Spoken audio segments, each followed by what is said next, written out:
আসসালামু আলাইকুম প্রিয় এসএসসি ক্যান্ডিডেট শিক্ষার্থী বন্ধুরা।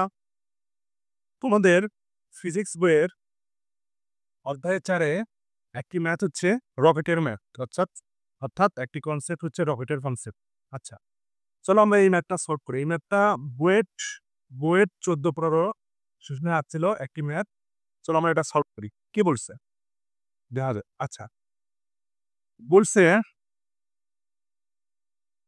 ১৫,০০০ কেজি জ্বালানি সহ রকেটের ভর ২০,০০০ কেজি। ভালো কথা। রকেটের সাপেক্ষে ৩,০০০ মিটার পার সেকেন্ড গতিতে জ্বালানি ২০০ কেজি পার সেকেন্ড হারে পুড়ে ২০০ কেজি পার সেকেন্ড হারে পুড়ে কত গতিতে? ৩,০০০ মিটার পার সেকেন্ড গতিতে। ১৫,০০০ কেজি জ্বালানি সহ রকেটের ভর ২০,০০০ কেজি। এই রকেটের সাপেক্ষে এত মিটার পার সেকেন্ড গতিতে জ্বালানি এত কেজি পার সেকেন্ড হারে পুড়ে।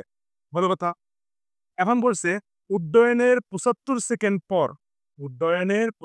সেকেন্ড পর রকেটের বেগ কত? অর্থাৎ আমাদেরকে জানতে চাইছে হচ্ছে ভি ইকুয়াল টু হোয়াট, মানে ৭৫ সেকেন্ড পর রকেটের বেগ কত এটা আমাদের কাছে জানতে চাইছে। V equal two what. আচ্ছা, আমরা আগে রকেটটা আঁকি।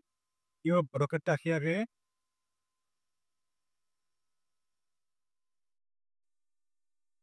রকেট আঁকি, এরকম ভাবে একটা দিলাম, এরকম ভাবে একটা দিলাম, এরকম ভাবে একটা দিলাম। তারপরে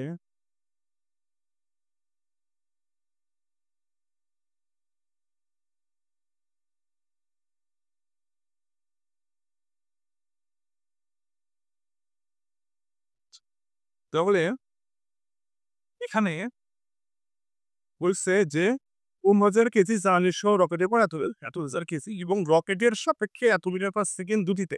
তাহলে জ্বালানির বেগ এইদিকে কত? এদিকে জ্বালানির বেগ হলো ৩,০০০ মিটার পার সেকেন্ড। ৩,০০০ মিটার পার সেকেন্ড। আচ্ছা, এবং কত হারে? ২০০ কেজি পার সেকেন্ড হারে। কত হারে? ২০০ কেজি পার সেকেন্ড হারে। ২০০ কেজি পার সেকেন্ড হারে। আচ্ছা, এখন যখনই জ্বালানি এইদিকে ধাক্কা দিবে ৩,০০০ মিটার পার সেকেন্ড বেগে, তখন এই একটা নিউটনের তৃতীয় সূত্র আছে, এদিকে একটা ধাক্কা বা বল পেবে।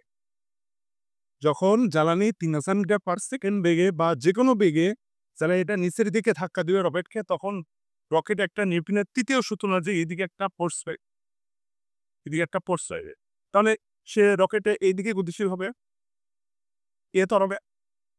রকেটটা যদি এইদিকে ফোর্স পায় এ, তাহলে রকেটটা এইদিকে গতিশীল হবে এ তরবে, এবং এই দিক বরাবর সে ভি বেগ অর্জন করবে। ক্লিয়ার? যেহেতু এইদিকে সে ত্বরণ পাইল এ, তাই সে এদিক বরাবর ভি বেগ অর্জন করলো। যেহেতু এদিক বরাবর সে ভি বেগ অর্জন করলো, সেহেতু এ সোজা পিরিয়ডে মহাকাশে ছিলেন না। আচ্ছা, এটা আমরা আমাদের কনসেপ্ট। এটা পরীক্ষার সাথে দেওয়া দরকার, এটা শুধু কনসেপ্ট। আমরা ম্যাথ করি। আচ্ছা, আচ্ছা, রকেটের যেকোনো মুহূর্তের বেগের ইকুয়েশনটা কি? রকেটের যেকোনো মুহূর্তের বেগের ইকুয়েশনটা হচ্ছে এটা। V equal to V naught plus V R এলএব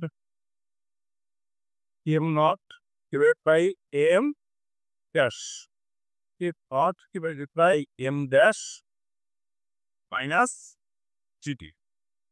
ঠিক আছে? Minus GT. আচ্ছা, এখানে বলছো কত সেকেন্ড পর? ৭৫ সেকেন্ড পর। সুতরাং এই পিটা বেরিয়ে গেল কত সেকেন্ড? ৭৫। কেন? আমরা তো এটা জানি। কত? বিকর্ষ ত্বরণ জি কত? 9.8 মিটার পার সেকেন্ড স্কয়ার। যেটা আমরা জানি। ভালো কথা, এগুলো আমরা বুঝলাম। এখন কথা, ২০০ কেজি পার সেকেন্ড মানেটা কি? ২০০ কেজি পার সেকেন্ড হারে পড়ে মানে হলো ১ সেকেন্ডে ২০০ কেজি জ্বালানি পড়ে। ২০০ কেজি পার সেকেন্ড হারে পড়া অর্থ হলো ১ সেকেন্ডে ২০০ কেজি জ্বালানি পড়ে। এটা আমরা লিখি। তাহলে 1 সেকেন্ডে জ্বালানি পুড়ে কত কেজি? ২০০ কেজি। ২০০ কেজি।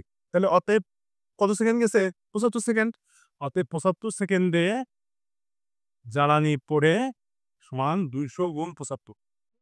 ২০০ গুণ ৭৫ সমান কত হয়? ৭৫ 200 গুণ 75 15,000 15,000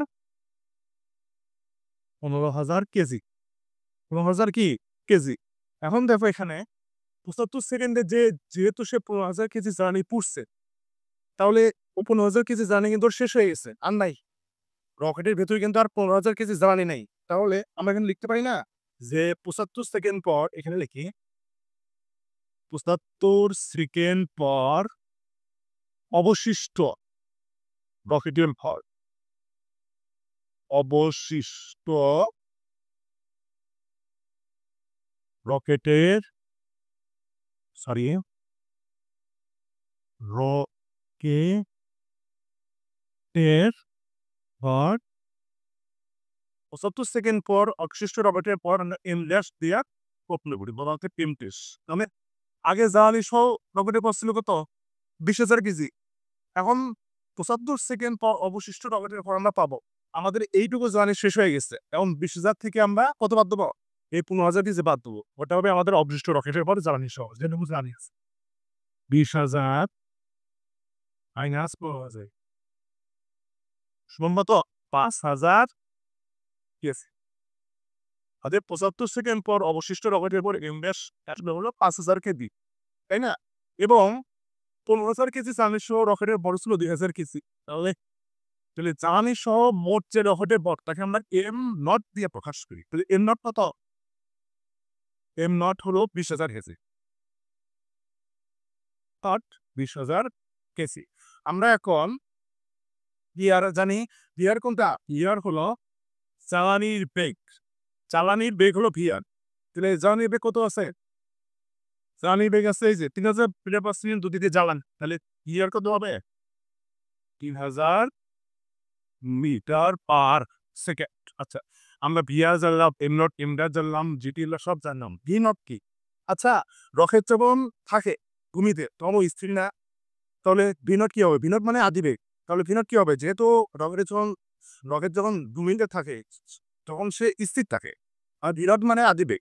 যেহেতু রকেট স্থির থাকে বলিতে, শুধু ভি নট হলো কত, স্থির থাকার কারণে 0 মিটার পার সেকেন্ড। আচ্ছা, আমরা সব কিছু জানি গেছি, সূত্রে আমরা সব কিছু জানি গেছি। আচ্ছা, তাহলে আমরা বসাই ভি নট কত 0, এবার ভি আর কত 3,000 প্লাস সরি, তারপরে হলো এন এম, এন নট কত, এম নট হচ্ছে 20,000 ডিভাইডেড বাই এম ড্যাশ কত 5,000। সব কিছু আমরা জানছি কিন্তু। তারপর হলো মাইনাস জি কত 9.8 গুণ টি কত 75 সেকেন্ড। এটা হিসাব করে কত আসে দেখো, ক্যালকুলেটারে দেখি আমরা 3,000, তারপরে হলো এলএন,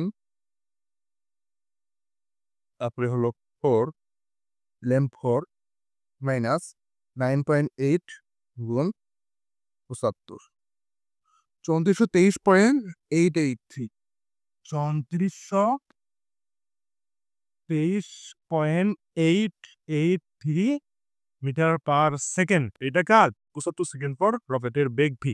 অতএব এইভাবে লিখবা পরীক্ষার খাতায়, 75 সেকেন্ড পর রকেটের রকেটের বেগ হবে কত 3423.883 মিটার পার সেকেন্ড। ঠিক আছে, খুব ইম্পর্টেন্ট ম্যাথ এটা। ভিডিওটি ভালো লাগলে লাইক কমেন্ট শেয়ার অবশ্যই করবা, যেন লাইক কমেন্ট শেয়ারের মাধ্যমে অন্যদেরকে দেখার সুযোগ করে দিবা, অন্যরা যেন ভিডিওটি দেখে উপকৃত হতে পারে। খুব ইন্টারেস্টিং এবং ইম্পর্টেন্ট একটি ম্যাথ। তো আজকে এই পর্যন্তই, দেখা হবে পরের ভিডিওতে নতুন কোনো টপিক বা নতুন কোনো সাবজেক্টের টপিক নিয়ে। ততক্ষণ পর্যন্ত তোমরা ভালো থাকো, সুস্থ থাকো। সবাইকে আসসালামু আলাইকুম ওয়া রাহমাতুল্লাহি ওয়া বারাকাতুহু। টাটা।